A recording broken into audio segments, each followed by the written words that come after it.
Ada anak kecil di atas pohon beringin itu lagi duduk manis sambil kaki hongkang-hongkang. Kaki hongkang-hongkang liatin sambil ketawa-ketawa dia ngeliat anak-anak ramai pada kucar-kacir di lapangan itu. Assalamualaikum warahmatullahi wabarakatuh. Untuk para penikmat kisah misteri, semoga kisah yang saya angkat dapat memberikan wawasan baru dalam dunia misteri para sahabat. Galih mana Galih?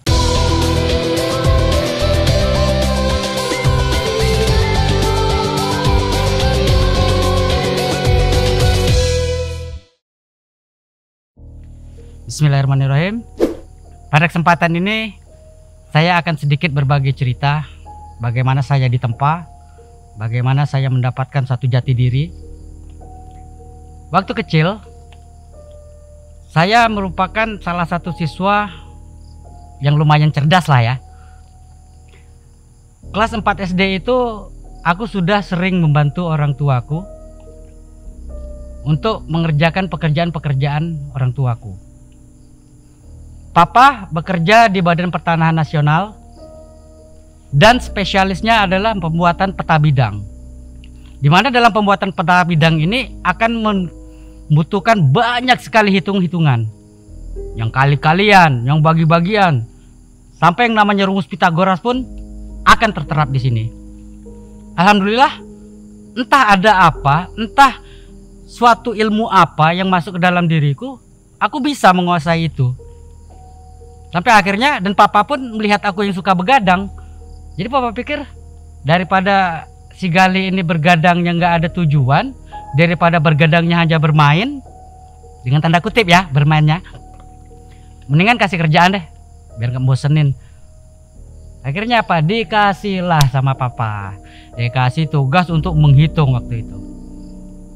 Kali-kaliannya aku pahamin, bagi-bagiannya aku pelajarin, sampai ke Pitagorasnya pun aku kuasain.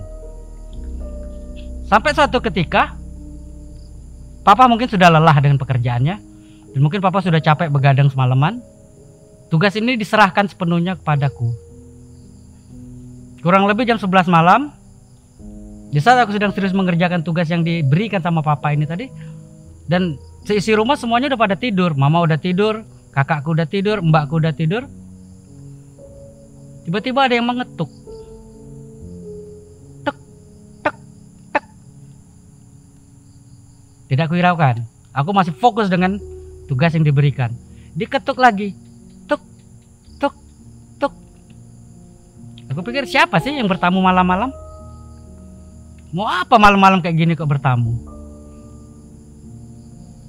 Dengan rasa penasaran inilah buka pintu ini tadi. Krek, buka pelan. Tapi nggak ada orang, nggak ada tamu yang datang. Akhirnya apa? Aku tutup lagi, nggak pakai pikir panjang, tutup lagi pintu. Kerjakan lagi hitung-hitungannya, kerjakan lagi tugas yang dikasih papa tadi. Diketuk lagi, tek, tek, tek. Ketoleh, siapa sih yang iseng? Ketuk lagi, tek, tek, tek. Nggak pakai pikir panjang, aku lari ke pintu itu langsung kebuka. Cek! Ternyata apa? Ada kakek. Aku nggak tahu ini kakek siapa, karena tetanggaku nggak ada yang kakek-kakek. Bahkan aku pun juga, ini bukan kakekku, tapi ada kakek di pintu ini tadi. Dia tidak berbicara, dia tidak menyapa, dia hanya berdiri di pintu dan hilang. Jadi di samping rumahku itu ada pohon beringin besar.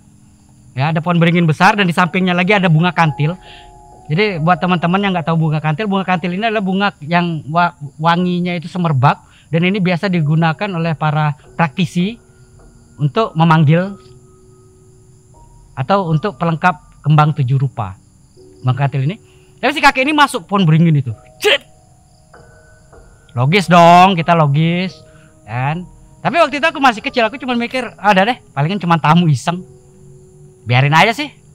Tapi ternyata apa? Dan ternyata, nah di sini lucunya nih, si kakek ini ternyata bukan hanya malam itu memperhatikanku, bukan hanya malam itu dia melihat segala gerak-gerikku, Setiap aku bergadang, setiap aku tidur malam, dan setiap aku bermain di luar, ternyata apa, kakek ini mengikuti. Selalu, selalu, dan selalu. Tapi tanpa bilang apa-apa, tanpa ngomong apa-apa, kakek ini cuma ngikutin aja. Dan aku berpikir, ya biarin sih. Kalau memang si kakek ini mau ikut, biarin aja. Selama tidak mengganggu ibadahku. Sampai akhirnya, aku hanya berpikir, kenapa? Dan siapa kakek ini? Itu berjalan.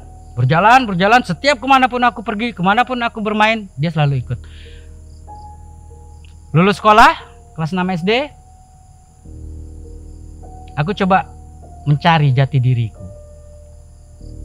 Karena apa? Selama ini aku cuma bermain di lingkungan yang gelap, bermain di lingkungan yang aku sendiri. Apa sih lingkungan ini? Tapi akhirnya apa? Kata mama, kamu masuk SMP. Kebetulan waktu itu aku di SLTP Negeri 2 Bengkulu. Dan aku nggak tahu karena apa. Aku mau bertemannya ini dengan siapa? Apakah dengan manusianya ini, ataukah berteman dengan si halusnya ini?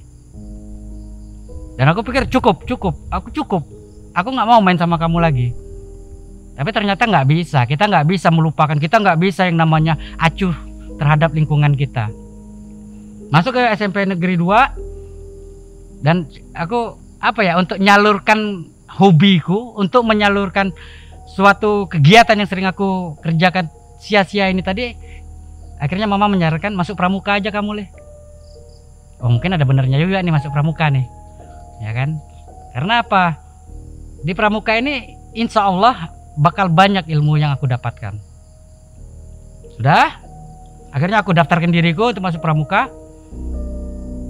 Waktu itu pembina pramukanya Bapak Sudarmo dan Ibu Waladia. Dan di saat itu juga yang menjadi pelatihku Kak Heri Kurniawan. Salam pramuka. Aku coba masuk, aku daftarkan diriku. Dan ternyata memang ini salah satu ekstrakurikuler yang diminati. Sangat-sangat diminati dan teman-teman banyak yang mendaftar. Sampai suatu ketika ada acara persami, perkemahan Sabtu Minggu, yang itu momennya waktu itu adalah penerimaan calon penggalang. Di sini aku mulai ragu, di sini aku mulai khawatir. Karena apa? Apakah di acara ini nanti aku akan dihantui lagi dengan teman-temanku, sedangkan aku sudah ingin sekali bermain dengan teman-teman manusiaku. Tapi ternyata memang tidak bisa kita pisahkan. Namanya temannya teman, tidak bisa kita pisahkan itu. Sampai akhirnya di persami itu saat maghrib, kita semua dengan pemikiran anak kecil, dengan pemikiran anak yang baru belajar gede, mikir, oh kemah ini bakal asik loh. Oh di kemah ini nanti kita bakal main api unggun loh. Tapi ternyata enggak. Setelah sholat maghrib kita makan. Tahu-tahu apa? Dibariskan kita setelah makan. Dibariskan. Waktu itu kalau nggak salah ingat, ada calon penggalangnya itu untuk laki-lakinya ada sekitar 50 orang. Dan untuk perempuannya itu ada sekitar 40 orang. Jadi penuh lapangan ini. Lapangan sekolah itu penuh dengan anak-anak pramuka. Itu yang mereka lihat. Tapi yang aku lihat nih, yang betul-betul aku lihat apa? Itu nggak ada tempat di lapangan itu, penuh, nggak ada ruang lagi untuk orang berdiri.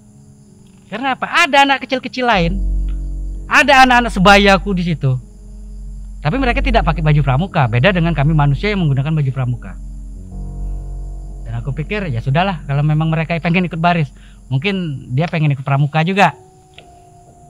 Sampai akhirnya jam 9 malam, di situ kita sempat digembleng juga sedikit, ya kan, sempat diberikan sebuah kedisiplinan. Jam 9 malam kita istirahat. Dengan maksud kata si pembinanya, udah kalian tidur. Udah masuk ke tendanya masing-masing. Teman-teman pada bisa tidur, tapi nggak dengan aku. Aku nggak bisa tidur waktu itu. Jam 9 malam, saat teman-teman tidur ini, aku keluar dari tenda. Dan entah kekuatan apa, entah keinginan apa yang membuat aku pengen muterin sekolah ini, pengen keliling sekolah itu. Yang orang lihat aku berkeliling sendiri, yang orang lihat. Tapi aku saat keliling itu apa ya? Banyak teman-temanku yang ikut gitu loh. Ada banyak teman-temanku yang menemani perjalananku dalam mengelilingi sekolah ini. Dan ya mungkin kalau teman-teman bisa bayangkan, teman-teman bisa lihat, namanya sekolahan itu nggak luput dari nama halus. Namanya sekolahan, mungkin setiap sekolahan yang ada di Indonesia ini pasti menyimpan sebuah misteri. Dan benar, itu aku lihat betul. Ya kan, banyak makhluk-makhluk di situ yang bermain saat malam itu. Juga karena apa? Ada mungkin kesalahan dari kita, atau mungkin kesalahan dari seniorku, atau mungkin kesalahan dari pembinaku. Di sini kita datang rame-rame tengah malam, bikin ribut, bikin gaduh, tapi nggak tahu pamit apa enggak. Dan ternyata si halusnya seneng. Si halusnya ini menyambut kita rame-rame ini, ya ayo kita rame-ramein sekalian. Rame lah itu di sekolah itu. Teman-teman udah pada tidur, tapi masih rame sekolahan itu. Ya tadi rame anak-anak kecil ini, tadi anak-anak kecil yang nggak pakai baju pramuka. Tapi akhirnya jam 12 malam tiba-tiba dibangunkan kita semua ini. Bangun, bangun, bangun, bangun, bangun. Wer, kucar kacir yang dari tenda. Karena apa? Kalau telat takut kena push up. Kalau telat takut kena hukum. Dan saya ingatkan sekali lagi, waktu itu yang namanya Kak Heri Kurniawan ini super disiplin orangnya. Kita telat 1 detik saja kita pasti dihukum. Tapi terima kasih untuk Kak Heri, karena apa? Dengan kedisiplinan yang Kak Heri ajarkan itulah aku bisa menjadi seorang yang disiplin. Jam 12 malam kita dibangunkan, langsung dibarisin lagi di lapangan. Tapi akhirnya ternyata malam itu adalah malam penggeladian. Jadi malam penggeladian ini adalah ya macam-macam ya. Ada yang tes fisik, ada yang tes nyali, ada yang tes mental, tapi ada yang tes yang namanya cuma sekedar apa ya, lucu-lucuan. Jadi ada nanti kalian disuruh nyanyi, kalian disuruh buat puisi, kalian disuruh lari-lari, bahkan kalian sampai disuruh push up, padahal nggak tahu salahnya apa. Bahkan sampai ada nanti, oh pijitin senior lah, pijitin abang lah, kata gitu kan.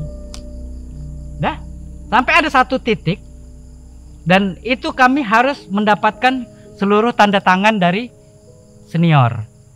Ya, harus dapat tanda tangan. Batas waktunya adalah azan subuh waktu itu. Batas waktunya azan subuh, kalian harus bisa dapetin semua tanda tangan.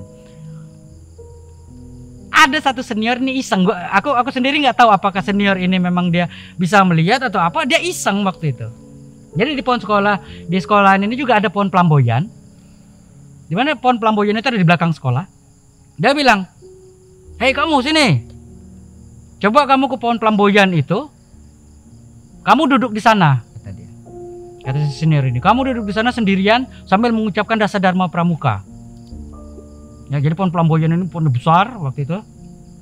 Ya, aku berpikirnya ya inilah mungkin cara aku menemukan jati diriku, inilah cara aku menempa diriku. Lari ke pohon pelamboyan, ya kan, dengan lantang, Dasa Dharma Pramuka. Pramuka itu 1, takwa pada Tuhan Yang Maha Esa. Lanjutin ya, nanti yang hafal lanjutin, silakan lanjutin yang hafal. Di situ ya dengan lantang. Padahal apa? Di sampingku itu ada 1 orang anak kecil, ya kan? Ikut teriak. Nggak tahu dia hafal dari mana Dasa Dharma, dia ikut teriak. Ya. Dan ya saat itu juga aku agak dikit-dikit lupa Dasa Dharmanya, ya dia yang bisikin. Si anak kecil ini hafal Dasa Dharma. Padahal kita aja yang manusia yang udah dikasih materinya nggak hafal. Masih ada lupanya, tapi dia hafal, dia yang bisikin aku. Sudah? Dan ya sekali lagi ucapkan terima kasih ya. Terima kasih dengan si anak kecil ini sudah membantuku sampai akhirnya aku nggak dihukum sama si seniorku. Pindah pos, ya minta tanda tangan kakak senior yang lainnya. Kayak gitu lagi, iseng lagi. Jadi di pinggir lapangan basket sekolah itu ada pohon beringin juga, ada pohon beringin besar.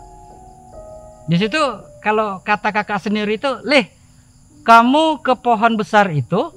Tapi nggak tahu kayak kenapa kok aku dikasih clue-nya seperti itu dengan pohon-pohon besar ini. Leh, kamu ke pohon besar itu, di situ ada loh, kata dia. Aku nggak tahu ya dia bisa lihat apa enggak. Dia bilang di situ ada loh cewek, kata dia gitu kan. Kamu sebisa kamu, gimana caranya kamu rayu. Kalau kita anak-anak biasa kan mikir siapa yang gua rayu di pohon ini. Barangnya nggak ada, wujudnya nggak kelihatan, tapi harus kamu rayu. Ya kayak orang sinting aja lo, gila aja lo ngomong sama pohon. Tapi benar, apa yang dikatakan seniorku ini benar dan itu ada.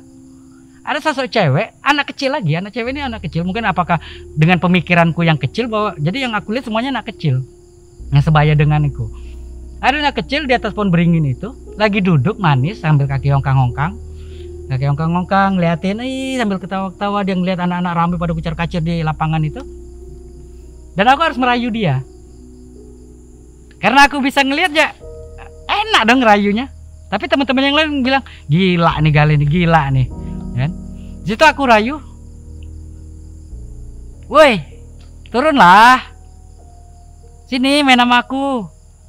Dia cuma ketawa cengar-cengir sambil ngongkang-ngongkang. Woi turunlah, ngapain di atas, turunlah main sama aku sini. Masih ongkang-ongkang kaki. Sampai yang ketiga kalinya aku bilang, karena ini konsepnya merayu dan aku nggak tahu, karena waktu itu aku nggak ngerti yang namanya pacaran gimana, yang namanya PDKT gimana, nggak ngerti. Cuma aku bilang, weh turunlah, aku suka sama kamu. Cep, ada. Itu langsung ada di sampingku, turun dia, nggak pakai basa-basi. Dia turun. Itu ya gimana sih, anak kecil dengan sipu malu, dengan senyum-senyum tipis itu, palanya tuh ngelendot. Kepalanya tuh apa ya, nyender gitu loh, nyender di bahu. Dari saat itu ya aku nggak tahu, karena ya mungkin inilah laki-laki ya, digelendotin sama cewek, ser, dik dik dik dik dik. Apakah ini cinta, apakah ini hanya rasa, aku nggak tahu. Sampai akhirnya diteriakin terus, udah cukup. Balik lagi ke sendiri itu, alhamdulillah dapat tanda tangan itu, dan alhamdulillah sampai pagi setelah itu tidak ada gangguan lagi. Dan paginya kita upacara pelantikan, dan alhamdulillah saat itu aku diterima menjadi penggalang di gugus depan 04071 04072 Dharmapala. Dah seiring berjalannya waktu, kita tiap hari Sabtu latihan, dan di setiap latihan itu selalu aku lihat si gadis ini tadi, si anak-anak kecil ini tadi, mereka ikut latihan pramuka juga. Mereka ikut yang namanya kita upacara apel pembukaan, upacara apel penutupan, mereka ikut. Dan jadi lapangan ini betul-betul terasa bagiku ramai. Terasa bagiku ini adalah lingkungan yang akrab untukku. Karena apa? Dengan begini aku menjadi banyak teman. Dah, sampai akhirnya ada satu dalam pramuka itu ada yang namanya TKU, tanda kecakapan khusus, ya, tanda kecakapan umum. Itu nanti bakal ada ramu, rakit, dan terap. Di sini. Ini yang akan aku ceritakan ini. Dan aku mungkin langsung tak lompat-lompatin aja, karena apa? Aku mau ngambil poin-poinnya aja. Di saat penggeladian ramu, di saat kita persami lagi, ramu ini kan adalah kita mengumpulkan segala ilmu. Jadi namanya meramu berarti ilmu ini kita kumpulkan. Ilmu dalam artian tekpram ya. Bukan ilmu-ilmu yang nggak jelas, bukan, tapi ilmu tekpramnya ini yang mulai dari tali temalinya, mulai dari morsenya, kemudian yang namanya semapur, baris berbaris, ya, pioneering, itu semua dikumpulkan. Ya, dikumpulkan, dan ini nanti bakal dites, ya kan, bakal dicoba. Dan di saat malam itu ya seperti biasa, aku melihat yang lucunya ini loh, kita digladi, kita diuji nyali kita untuk mencapai sebuah TKU ramu. Yang lucunya apa? Ini si halus yang kecil-kecil ini tadi ya ikut. Mereka betul-betul baris siap. Mereka seperti anak pramuka yang betul-betul ikut penggeladian juga. Betul-betul seperti anak pramuka yang ikut, kata senior baris, kata senior bubar, kata senior lari. Itu mereka ikut tuh. Ikut dengan kegiatan kami. Sudah? Dan apa ya, kalau aku sendiri berpikir, apakah mereka betul-betul anak pramuka? Tapi ngapain mereka ngikutin pramuka? Tapi ternyata apa? Itulah gaib. Gaib itu sangat suka dengan apa yang kita lakukan. Gaib itu suka dengan segala perbuatan manusia. Dengan tanda kutip, apalagi perbuatan itu negatif. Betul-betul suka. Jadi tolong nanti teman-teman, tetaplah berpikir positif, tetaplah bertingkah positif. Buang jauh-jauh yang negatifnya. Karena apa? Segala tindakan manusia ditiru oleh si gaib ini. Dan bahkan mereka pun bisa menghasut kita untuk melakukan sesuatu yang kadang di luar batas nalar kita. Sampai akhirnya berjalan waktu lagi, latihan lagi, aku sampai di rakit. Di TKU rakit seperti itu juga. Cuman bedanya Kalau waktu penggalang ramu kita masih main di lantai dasar, hanya main di lapangan belakang, main di dekat masjid. Di Rakit ini karena SMP ini atau SLTP Negeri 2 ini bangunannya bertingkat dan ada di belakang itu, di samping musola itu ada WC lama, WC yang sudah tidak terpakai lagi. Kita mulai berani untuk bermain di lantai 2. Dan di lantai 2 itu apa? Beda cara kita pandang horizontal dengan cara pandang kita vertikal. Itu sangat berbeda. Di saat kita di lantai 2, mungkin ya teman-teman ya asik dengan penggeladiannya aja. Tapi nggak sama aku, beda dengan aku. Yang aku lihat apa? Dari lantai atas itu, dari lantai 2 itu betul penuh. Yang namanya lantai 1 itu penuh dengan anak-anak pramuka yang tanda kutipnya adalah halus. Kan? Karena apa? Kalau aku perhatikan ya anak-anak pramuka yang lain, yang teman-temanku pakai baju pramuka ini, ada yang di pinggir sini, ada yang di pinggir sana menghadap seniornya. Tapi ini yang kucar-kacir ini nggak tahu nih mau ngadap senior yang mana. Yang kecil-kecil ini nggak tahu dia mau ngadap senior yang mana. Ya tapi aku pikir ya udahlah, mereka pengen ikut pramuka. Sampai satu titik aku waktu itu karena udah mulai ngantuk, aku coba mau cuci muka lagi. Dan sumber airnya waktu itu aku pakai air yang untuk wudhu di musola itu, di samping WC yang sudah tidak terpakai ini. Lagi ngambil wudhu, ngalain gitu ya, nyalain air, bismillahirrahmanirrahim, astagfirullahaladzim. Itu kok ada satu cewek nangis, merintih. Jadi dia nangisnya nih betul-betul tangisan yang kesepian, betul-betul tangisan yang seperti dia tidak punya teman. Di WC ini suara itu. Dan seperti biasa aku dengan penasaranku datangin. Dan betul ada anak kecil cewek menunduk, dia nangis. Nah, bisa bayangin gak sih anak kecil nangis dengan gaya merajuknya, dengan gaya cemberutnya, menangis. Dan aku sendiri nggak tahu mau ngomong apa. Kamu nangis apa? Dan aku nggak tahu cara merayu dia untuk diam seperti apa. Aku cuma datang, tak liatin. Tapi akhirnya aku tegur, kamu nangis kenapa? Aku tegur, kamu kenapa? Siapa yang mengganggumu? Dari tunduknya ini, rambut panjang menunduk ini, saya tahu ngangkat kepala menoleh. Situlah, cik, pindah, bus. Aku tidak lagi di alamku, aku mulai masuk alam dia. Ternyata apa? Di situ betul ada kesedihan yang dia simpan, betul ada kerinduan yang dia simpan. Ternyata apa? Dia adalah seorang anak SMP. Dia kalau di dunianya ini yang dikasih gambaran padaku adalah dia seorang anak SMP. Waktu SMP-nya dia dibully. Waktu SMP-nya dia nggak punya teman. Waktu SMP-nya dia dikucilkan. Dan dia rindu yang namanya persahabatan. Dia rindu yang namanya pertemanan. Dia rindu dengan cerianya anak-anak seumuran kita. Dia rindu dengan kegembiraan yang ada di sekolah. Kenapa? Dia dibully. Dengan kejadian ini, entah apa ya, ada keberanian sendiri yang membuatku untuk menghibur dia. Ada keberanian sendiri untuk aku, udah kamu gak usah sedih lah, biarin aja temen yang kayak gitu gak usah dipikirin, temen yang kayak gitu emang gak usah ditemenin. Tapi akhirnya dia bilang, dan dia tersenyum, seolah-olah dia mendapatkan satu sosok teman baru, satu sosok orang yang peduli dengan dia, dan satu sosok orang yang apa ya, yang ingin melindungi dia. Padahal aku sendiri berpikir ya cara kita teman ya temenan lah gitu loh. Dan ternyata apa? Ini ada pesannya sendiri bahwa namanya kita bergaul, namanya kita berteman, tolong jangan pilih-pilih. Dan tolong jangan hina temanmu, tolong jangan kucilkan temanmu. Karena apa? Di saat kesedihan itu menjadi dendam, di saat kesedihan itu menjadi kecewa, disinilah kita mulai berdosa. Disinilah kita mulai dosa itu mengalir terus, bahkan sampai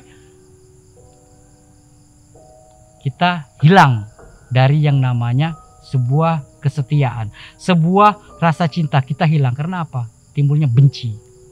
Dan itu halus pun juga seperti itu ternyata. Dan kebencian ini yang menjadikan dia penasaran. Kebencian ini yang sebenarnya lahir dan hadir di tempat itu. Dan sampai akhirnya tiba-tiba terdengar suara azan, aku kembali. kembali ya dengan azan subuh ini kembali, dan nggak tahu kenapa aku kembalinya itu ke tempat wudhu itu, ke tempat aku mau cuci muka tadi itu.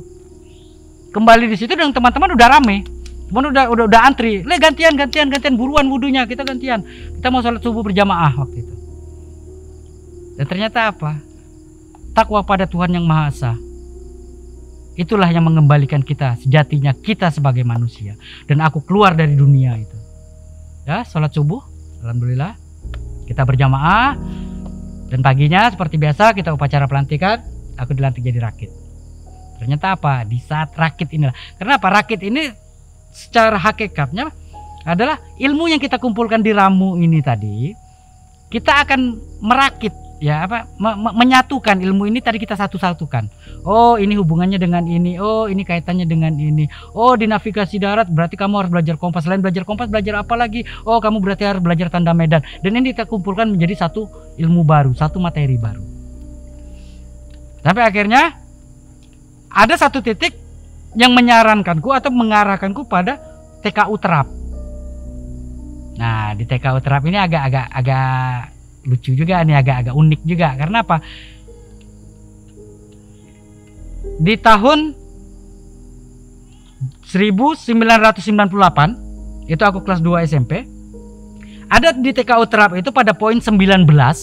Poin 19 itu kalau nggak salah ya, kalau aku masih lupa ingat, itu perintahnya adalah pernah untuk putra itu pernah melakukan perjalanan 2 hari 2 malam, atau pernah melakukan perjalanan, disebut nggak ya 2 hari 2 malam? 2 hari 2 malam, dan melaksanakan tugas-tugas dari pembinanya. Logis, kita anak kelas 2 SMP disuruh jalan kaki 2 hari 2 malam dengan mengemban tugas dari pembina. Waktu itu aku nggak tahu maksudnya jalan 2 hari 2 malam ini gimana sih? Apakah kita jalan terus nonstop 2 hari 2 malam, atau lu jalan aja deh sesuka lu kemana? Aku nggak tahu. Tapi akhirnya dijelaskan waktu sama Kak Heri. Nih Le, nanti kamu bakal jalan dari titik A ke titik B. Nanti kamu tugasnya ini. Ya, kebetulan waktu itu dikasih titik sama Kak Heri adalah apa? Startnya kita dari kantor Bupati Curup. Ya, kantor Bupati Rejang Lebong waktu itu di Curup di Fatmawati. Kalau sekarang udah berubah ya. Karena apa? Curup ini, Rejang Lebong ini nanti dibagi 2, ada Rejang Lebong, ada Kepayang, ada Bengkulu Tengah ya. Waktu itu masih Kabupaten Rejang Lebong. Itu kantor bupatinya tuh kalau nggak salah di Jalan Fatmawati. Itu kita disuruh berangkat ke sana. Nah, dalam perjalanannya ini sampai itu waktu itu aku berangkat 7 orang penggalang dan 2 orang bindamping atau pembina pendamping. Ya, waktu itu aku sendiri Galih, kemudian ada Rizky Juni Fitrio, ada Rizky Permana, ada Ferry Hadianto, Adi Saputra, ya Adi Laho, Adi Saputra, dan Yoki Jiliansa. Ya, itu kita berjalan nggak pakai mikir panjang, kita cuman ya kalau dipikir sekarang lu tolol amat sih, lu bego amat jalan 2 hari 2 malam, yang lu masih kelas 2 SMP suruh jalan 2 hari 2 malam, tujuan lu cuma ngambil satu lambang terap, atau mendingan tidur di rumah kali daripada kayak gitu. Udah, tapi tetap kita jalanin, ya kan? Waktu itu Kak Heri cuman pesan, kerjakan tugasnya, nggak usah neko-neko. Apa yang diperintahkan ya kamu kerjakan, nggak usah neko-neko. Ya kan, tolong dijaga, tolong dimasukkan dalam hatimu Trisatyamu. Demi kehormatanku, aku berjanji. Nanti terusin sendiri. Cuman itu yang aku tanamkan. Jadi apa? Kita berjanji itu bukan cuma sekedar janji di mulut, lain di hati, tapi betul. Demi kehormatanku, aku berjanji. Di saat kita sudah berbicara kehormatan, kita sudah menjadi sebuah manusia yang secara hakiki. Dan dasar dharmamu tolong disimpan di hatimu dan terapkan itu dasar dharma. Terus aku bilang, Kak Heri, untuk tekpramnya gimana? Itu nanti berjalan leh. Kalau kamu sudah pegang trisatyanya, kalau sudah kamu simpan dasar dharmanya, yang namanya tekpram itu akan berjalan dengan sendirinya menyesuaikan dengan kondisi di lapangan. Kamu kebentur apa nanti bakal kamu terapkan. Itulah yang namanya terap. Sampai akhirnya waktu itu berangkat dari sekolah pelepasan dari SMP Negeri 2 itu jam 3 sore. Seperti biasa kita latihan pramuka itu jam 3 sore hari Sabtu. kita menuju Kabupaten Rejang Lebong, Curup, ya. Kita menuju Kabupaten Rejang Lebong yang perjalanan normalnya itu adalah 4 jam. Tapi karena ya ini tadi kita sambil berjalan bercanda gurau, dan kita waktu itu sempat perjalanan titik pertama kita itu ke Nakau, ya. Ke Nakau, nanti di situ ketemu kantor Brimob, dan di Brimob itu nanti kita minta tanda tangan pertama kali. Ya gitu. Karena Brimob ini nggak, wah ini anak pramuka nih, datang. Jadi kita dibariskan orang 7 ini, semuanya suruh teriak Dasa Dharma, semuanya suruh membaca Trisatya, dan itu harus kompak. Kalau belum kompak, ulang lagi, Trisatya demi kehormatanku. Belum kompak, ulang lagi, Trisatya demi kehormatanku. Ulang lagi, Trisatya demi kehormatanku. Itu nggak selesai-selesai, karena apa? Kami belum kompak. Dan ternyata apa? Pesannya pengen disampaikan si Brimob ini adalah apa? Kamu itu tim, kamu itu nggak sendiri. Kamu itu tim, kamu itu regu. Jadi apa? Ya harus kompak dulu. Kalau kamu di sini aja cuma ngucap itu nggak kompak, nggak bisa kamu jalan. Itu pesan yang disampaikan. Dan sampai akhirnya apa? Kita dapat tanda tangan, kita langsung meluncur ke Kabupaten Rejang Lebong, ya kan? Itu udah hampir maghrib. Kita meluncur waktu itu, dicarikan sama si Brimob ini mobil losbak, ya kan, mobil pick up, carry pick up itu. Kita meluncur ke Rejang Lebong. Sampai di Rejang Lebong di kantor bupati itu sekitar jam 10 malam. Waktu itu ketemu dengan Satpol PP-nya. Ternyata apa? Bupati tidak bisa ditemui malam itu. Karena apa? Bupati ada di rumah dinas. Dan kalau mau menemui bupati ya besok pagi. Dengan kecewa, ya kita benar juga sih, bukan jadwalnya kerja lagi, bukannya jam kerja bupati lagi. Akhirnya apa? Di sekitar kantor bupati itu ada masjid.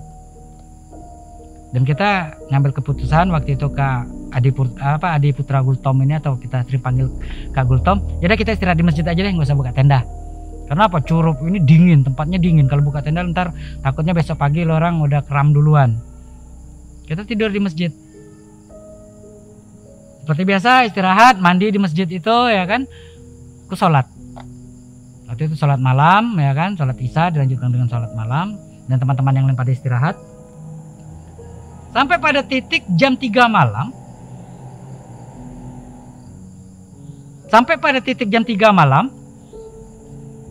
Secara logikanya tidak ada orang yang bakal datang ke masjid.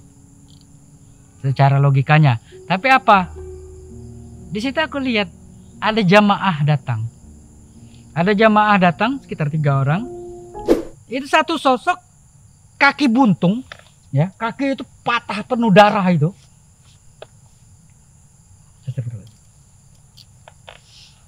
Jadi dengan kaki buntungnya ini dia ngesot dengan tangannya ini. Ngesot di lantai, dan itu mendatangi mukaku.